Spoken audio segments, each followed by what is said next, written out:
Hi everyone, my name is Prawi Woods and I am a Water Resources Engineer at Catchment Simulation Solutions. Today I'm proud to be presenting this topic entitled Rehydrating the Floodplain to Save the Endangered Green and Golden Bellfrog. Now this project was done in collaboration with the Malone Institute from Malone, but before I proceed I'd like to acknowledge that I'm standing in Sydney on Gadigal land of the Eora Nation, and in the ACT where this project was based, in Ngunnawal country, and I'd like to pay my respects to elders past, present and emerging. Rundown about what this presentation is about so you can follow me along on this journey today. I'm going to start off with the location itself. Where is the catchment? I've hinted that it's based in the ACT, but we learn a little bit more about the catchment itself, its current land use characteristics, its size, etc., which will lead us into the background and history of the catchment itself. Obviously, every catchment is unique, and we'll get to learn a little bit about the context behind this particular catchment that makes it interesting, especially when it comes to the green and golden bellfrogs, which is, I guess, the star of the show today. Following a brief understanding of the green and golden bellfrogs, it leads us into a problem, the problem that we're trying to solve. Like, what is it about the green and golden bellfrogs that we can do to help, and how can we do that, which is the approach. And finally, once you get an understanding of the approach, I'll be sharing with you some results and conclusions, which I look forward to sharing with you today.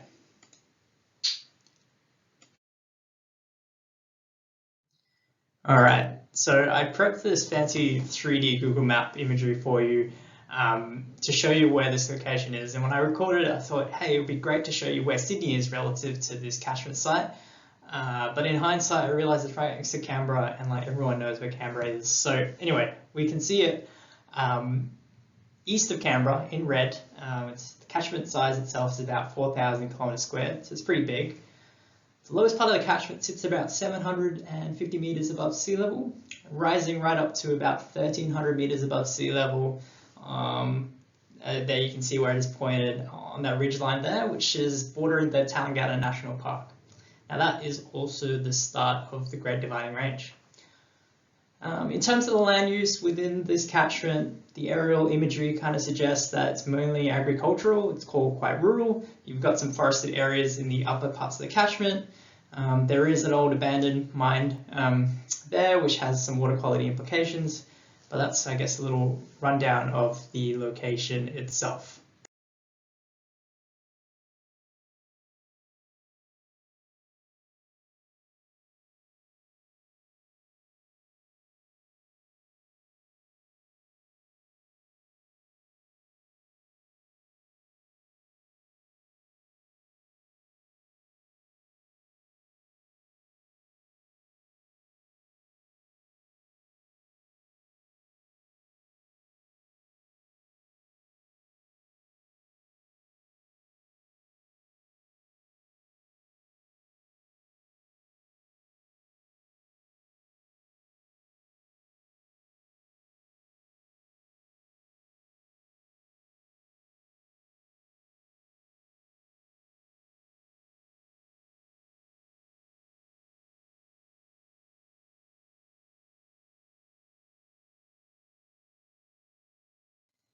I mentioned that the land use within this floodplain is predominantly agriculture.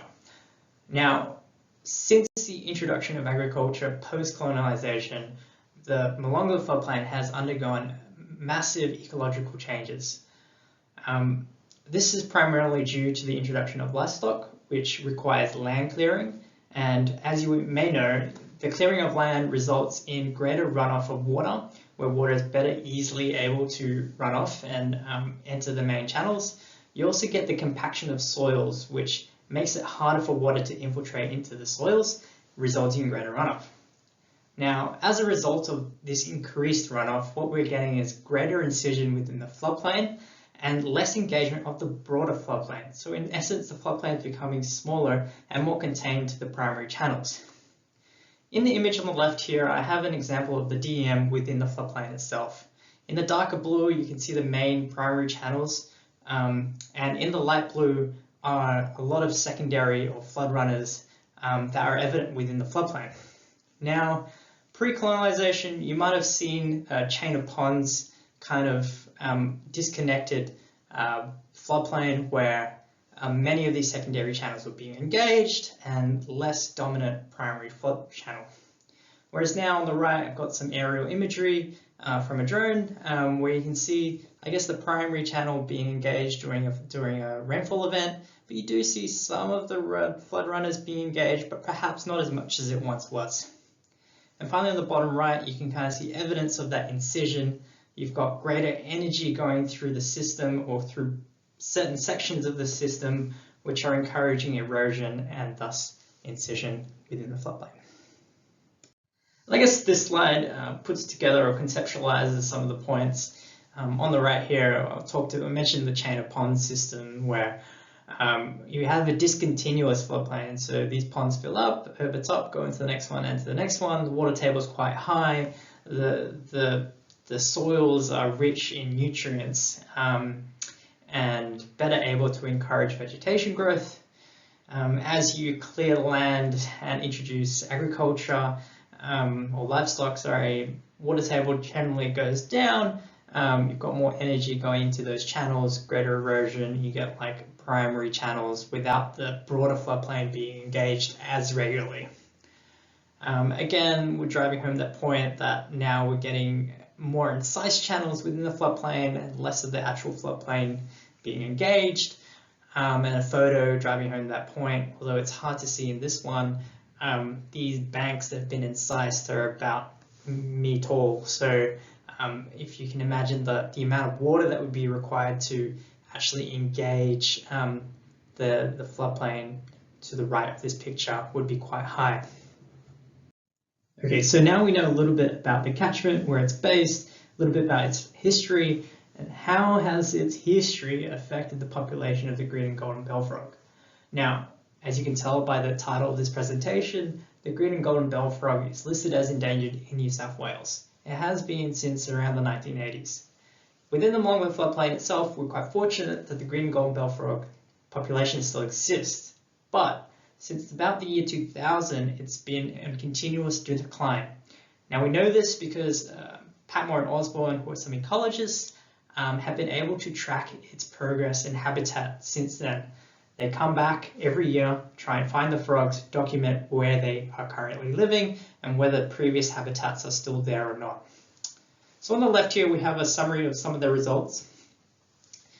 Using my pointer, which I hope you can see, there are some orange dots. Now the orange dots indicate former green and golden bell frog habitat. Unfortunately, in these orange dots, they're no longer there. But in these pink dotted areas, we do know that there is still remaining green and golden bell frog populations.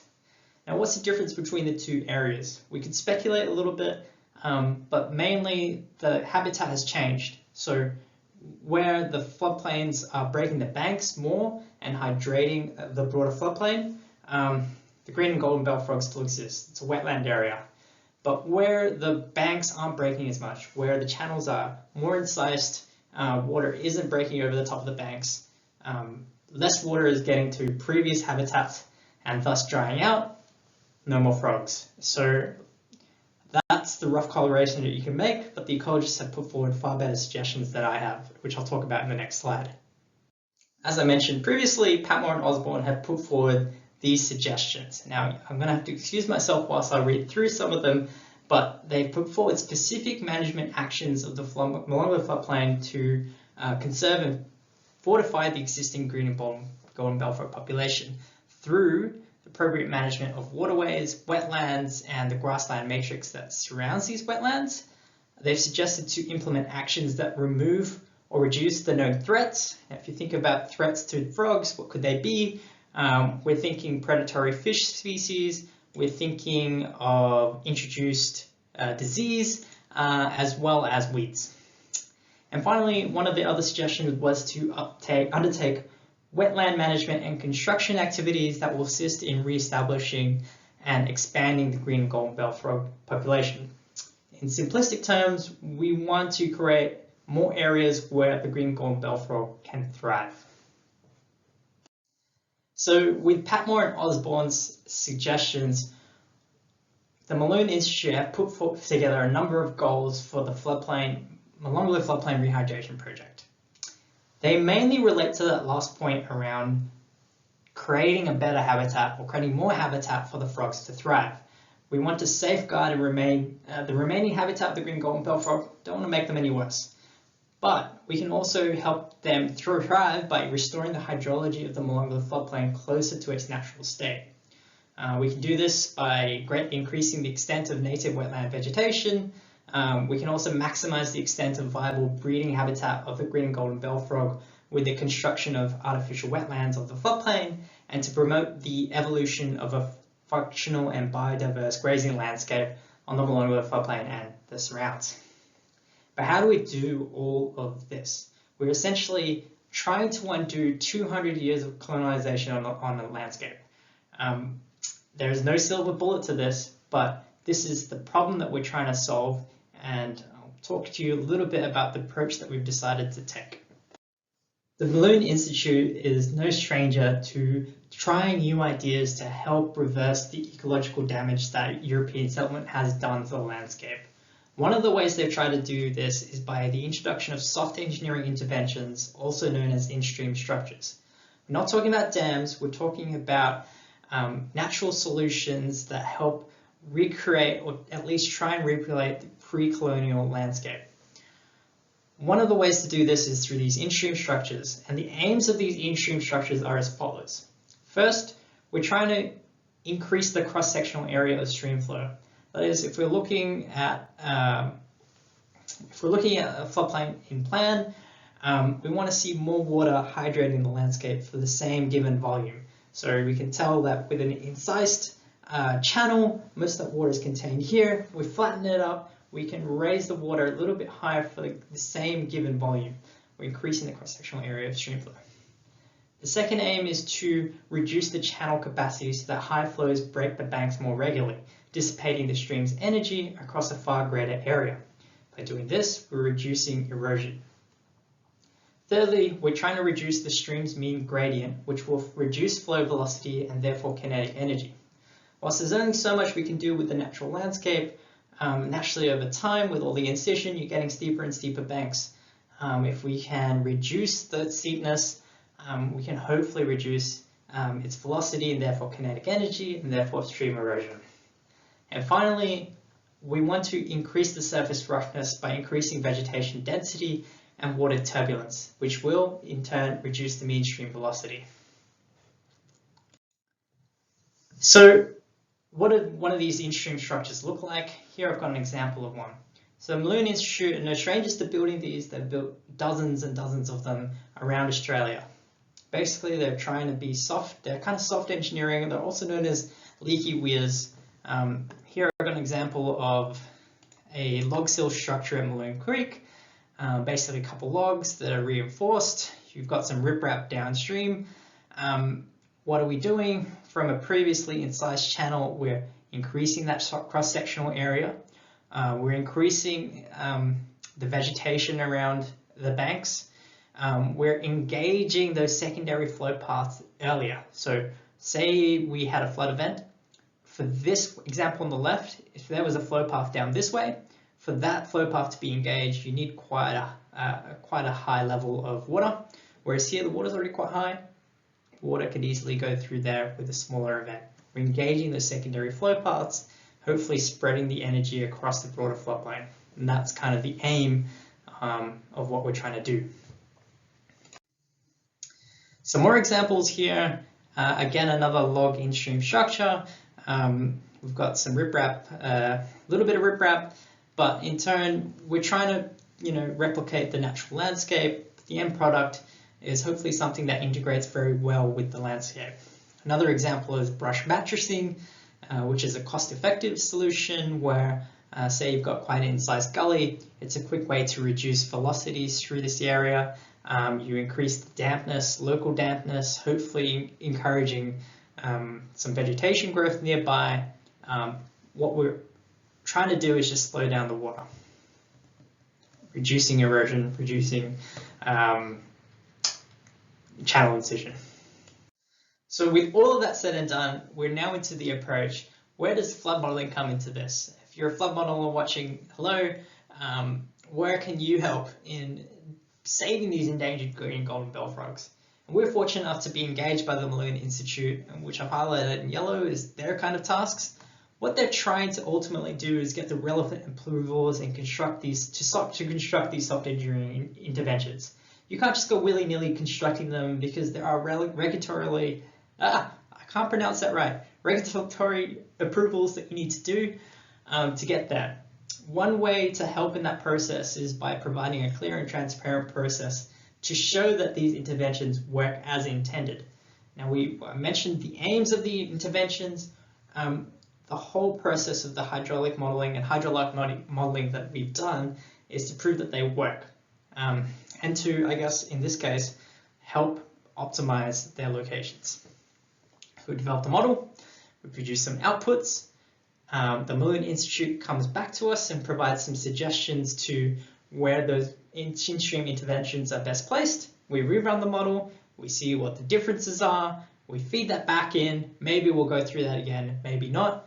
If not, we can use that model to produce some staged discharge curves, and we can build another model using e-water source, which is a long-term hydrologic model. So we can see not only the event-based, I guess, impacts of these in-stream interventions, but also the long-term hydrological change that might be occurring as a result. Using all of these results, we can use that to assist with stakeholder engagement and obtain the relevant approvals that we need. Clear as mud? Now, this presentation is about how we can save the green and golden bell frogs and not about how I built a hydraulic model. So I'm not going to go into the nth degree about the modeling that we did, but hopefully give you enough of an appreciation that modeling was done. So the Molonglo Institute gave us a number of locations where they thought the in-stream structures might best be placed. Using that information, we built the hydrologic and a hydraulic model using XPRFs and 2Flow. Here you can see a picture of the digital elevation model and the catchments and the hydraulic model boundaries. The hydraulic model boundary and land use on the right. Using all of that, we were able to run pre and post development conditions and iterate through those as we got closer to a solution that we liked. Now, I mentioned that, or I brushed over it, but the focus of this hydraulic investigation in particular was on in-bank flows. So we didn't want large floods in the floodplain. We wanted to understand at what point does the water break its banks, because when the water breaks its banks, it's entering areas of green golden bell frog habitat, and we want to increase that frequency. So we're looking at very small events, like 1 EY, 2 EY, 50% AEP, smallish, okay? I think our biggest event might have been the 10%. I'm not even sure if I'm going to show you those today. So here you can see the results of our 2 EY existing conditions. In the green, we have areas where the suggested in-stream interventions are proposed, but these haven't been imposed in these results. What we're looking at is existing conditions. What we see is that the flows remain mostly in bank. There might be a couple of points where secondary banks are engaged, but really we're staying mostly in bank here in a 2 EY event. Now, once we introduce those soft engineering interventions, what can we see? Compare the left from the right. Left existing, right developed. The results are pretty obvious, I hope. You can see these secondary flow paths being engaged. The flows are quite shallow, but they're being engaged for the same event, which is a good news story. Why? Because areas where the green and golden bell frog once existed, this is where the water would be going now if we introduce these soft engineering interventions. So hopefully through the introduction of these engineering interventions, we can see that the green and golden bell frog habitat is once again being rehydrated. So that's a 2 EY event. Now let's go slightly bigger. It's a 1 EY event. Again, the left is existing, on the right is developed. Now the impacts probably look less obvious, but we can see this secondary flow path now being engaged. We can see this flow path being engaged. And again, if we plot the green and golden bell frog habitat, they're now, I guess, receiving more water than before. I should note that the focus of this investigation was on the primary in-stream channels, so this tributary here didn't get any love from us. Whilst it's showing as dry, it's likely wet in a real flood event. Now we're looking at a 50% AEP, we see more of the floodplain being wet. So 1 in 2 EY, 1 in 2 year event, and pre-intervention on the left. On the right, we've got post-intervention. The impacts are starting to get a little bit drowned out now. There are less noticeable differences. However, we do still see some areas being impacted in a positive way, I hope, due to the soft engineering interventions. Now, I should note that whilst we're showing positive effects, as you know, with any impacts, you give and you take a little bit. We had to be careful with where we place these interventions because we didn't want to make any existing populations worse, right? So we don't want to take water from an area where the green golden bell frog habitat already existed. So there's a careful balancing act here. Fortunately, in this area, we know that there are no green golden bell frog habitats in the main channels, but in these secondary flow path areas, they do exist. So that's the kind of story that we want to be telling. Once the hydraulic modeling is complete, what we can do is have a look at the long-term impacts. So the two-flow modeling is all on event base. We looked at the 2 EY, that's a 1 in 2 year event. The 1 EY, once every year. 50% AEP, roughly once every 2 years. But what happens like on a day-to-day basis over the long term?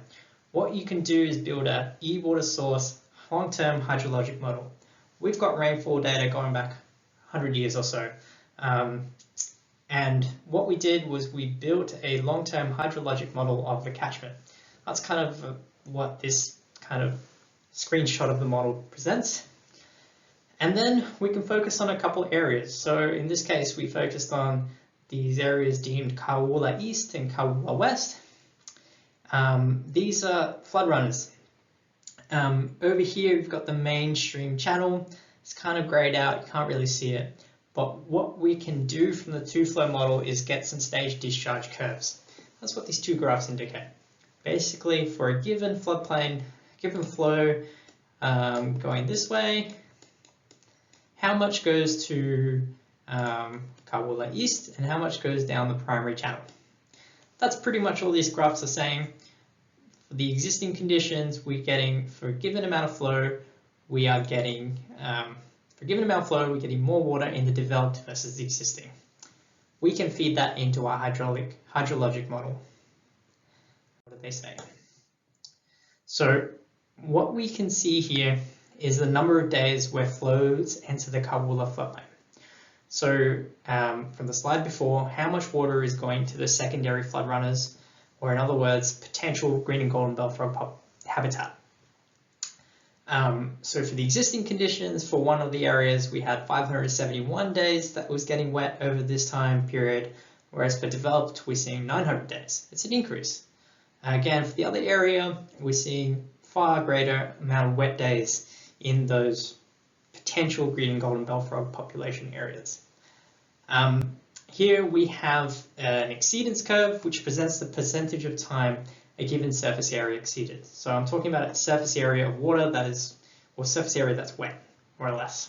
So in the existing conditions, around 1% of the time, we're seeing 6 hectares of floodplain being wet, whereas in the developed conditions, that 6 hectares of water is wet roughly 40% of the time. So quite a big difference.